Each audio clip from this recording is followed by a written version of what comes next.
ফেসবুকে স্প্যাম ছড়ানো বন্ধে আরও কঠোর ব্যবস্থা নিচ্ছে মেটা। অতিরিক্ত হ্যাশট্যাগ দিয়ে বা ছবির সঙ্গে সম্পর্কহীন দীর্ঘ ক্যাপশন লিখে অ্যালগরিদমকে বিভ্রান্ত করে আর আয় করা যাবে না। সম্প্রতি এক ঘোষণায় এই তথ্য জানিয়েছে মেটা।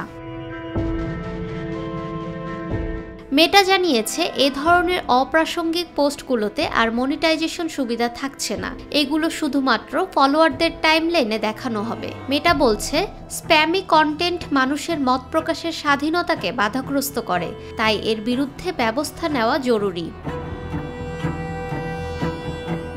যে ধরনের পোস্টের বিরুদ্ধে ব্যবস্থা নেওয়া হবে: অতিরিক্ত ও অপ্রাসঙ্গিক হ্যাশট্যাগ যুক্ত পোস্ট, ছবির সঙ্গে সম্পর্কহীন দীর্ঘ ক্যাপশন, একই পোস্ট শত শত ফেক অ্যাকাউন্টে শেয়ার করে ভাইরাল করার চেষ্টা, এসব কর্মকাণ্ডে জড়িত অ্যাকাউন্টগুলোর মনিটাইজেশন সুবিধা বন্ধ করে দেওয়া হবে। গুরুতর ক্ষেত্রে পোস্ট ও অ্যাকাউন্ট মুছে ফেলা হতে পারে।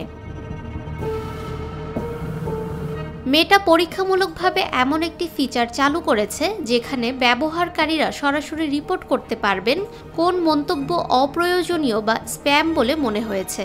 পাশাপাশি পেজ মালিকদের জন্য এসেছে নতুন মডারেশন টুল, যা ভুয়া অ্যাকাউন্ট বা অন্যের নাম ব্যবহার করে করা মন্তব্যগুলো স্বয়ংক্রিয়ভাবে লুকিয়ে ফেলবে।